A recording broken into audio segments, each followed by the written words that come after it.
August 16వ తేదీ వరలక్ష్మి వ్రతం జరుపుకోనున్నారు. అయితే గర్భిణీ స్త్రీలు ఈ వ్రతం ఆచరించుకోవచ్చా?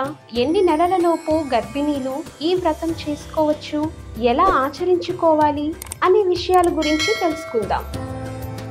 గర్భం దాల్చటం వల్ల వ్రతం చేసుకోకుండా చాలా మంది ఆగిపోతారు. కానీ పండితులు మాత్రం గర్భిణీ స్త్రీలు కూడా ఈ వరలక్ష్మి వ్రతాన్ని ఆచరించవచ్చని చెబుతున్నారు. అయితే 5 నెలల లోపు గర్భిణీలు మాత్రమే ఈ వ్రతం చేసుకోవాలి.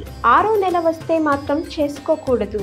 అలాగే కొబ్బరికాయ, గుమ్మడికాయ కొట్టకూడదు. క్షేత్ర దర్శనం చేసుకోకపోవటం ఉత్తమంగా భావిస్తారు. ఈ నియమం వెనుక కారణం ఏమిటంటే, పూర్వం ఆలయాలు కొండలు, గుట్టల మీద ఉండేవి. గర్భిణీ స్త్రీలు వాటిని ఎక్కటం ఆరోగ్యానికి అంతగా మంచిది కాదు. అది మాత్రమే కాకుండా భక్తుల రద్దీ ఆలయాల్లో ఎక్కువగా ఉండటం వల్ల గర్భిణీలకు అసౌకర్యంగా ఉంటుంది. అందుకే పూజల విషయంలో కొన్ని నియమాలు విధించారు. అలాగే పూజ చేయాలంటే నేల మీద ఎక్కువసేపు కూర్చోవాలి. దీనివల్ల నడుము నొప్పి, కాళ్ళు పట్టేయటం వంటి సమస్యలు ఇబ్బంది పెడతాయి. గర్భవతిగా ఉన్న మహిళ ఆరోగ్యం, శ్రేయస్సును దృష్టిలో ఉంచుకొని పూర్వం పెద్దలు ఈ నియమాన్ని తీసుకొచ్చారు. పుణ్యక్షేత్రాలు దర్శించుకోవటం కూడా చేయకూడదు. ఇది శారీరకంగా అలసటను ఇస్తుంది.